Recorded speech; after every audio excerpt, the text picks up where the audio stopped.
Hey, this is Julian with AccessoryGeeks.com, and we're here with the Samsung Epic and the Motorola Droid X.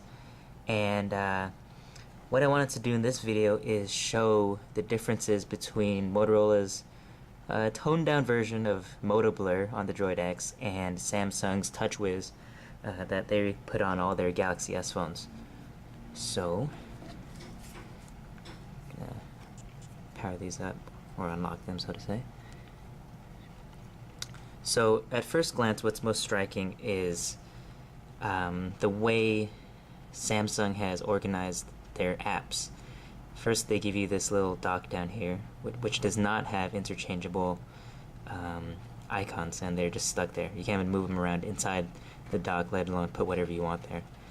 But they placed their app drawer in this lateral grid, so to say, so you move left and right to see your apps, whereas on the Droid or Droid X, it's just like stock Android where it's up and down. But unlike stock Android, you don't have that nice little 3D cascading effect.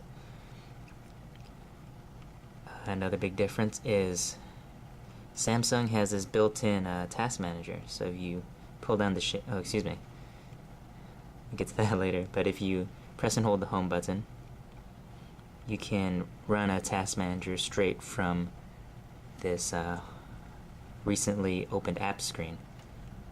So you go there and you have what's open, how much RAM it's using, how much CPU it's using, and you can kill it right from here. Whereas on the Droid X, you do have to download a third-party task manager. Again, pretty cool that Samsung included that. Another difference is the window shade.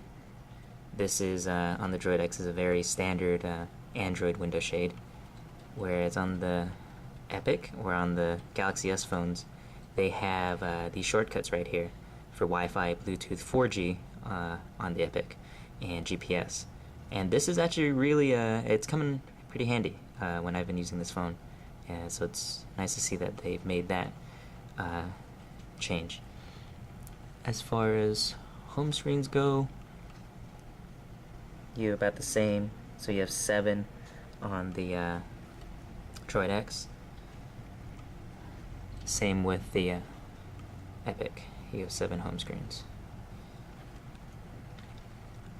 The contacts is something that is a little different.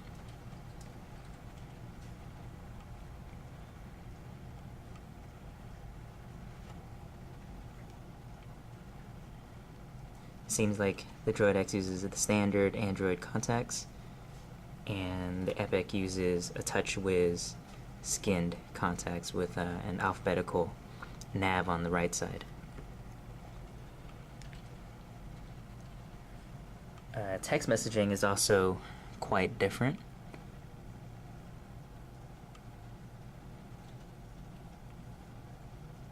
So, just like other Blur phones, you have a kind of iPhone-like with the speech bubbles, whereas on the Epic, you have your standard list, so to say.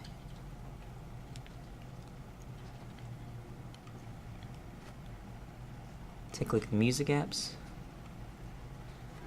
Both are actually running a very basic standard Android music player.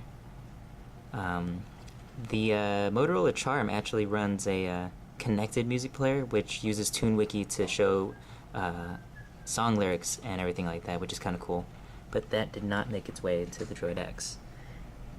And finally, what I want to show was some of the widgets. So,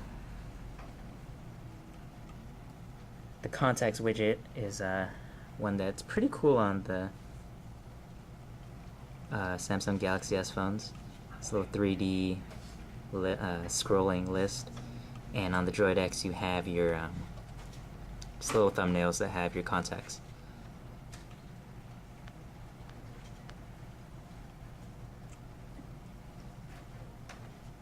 And both come with their own widgets provided by Motorola and Samsung. So we're going to look at these and compare them. Both very some similar ones, so they both have like a feed, a news feed aggregator. Motorola really put a bunch in because of blur. But it depends on your preferences. Some people find these to be really useful, some people just don't really like them and think it eats up a lot of battery. So that was a overview of the differences between Moto Blur and Touchwiz. And remember, like this video on YouTube if you enjoyed it, and be sure to give us a follow at TheGeeksHere.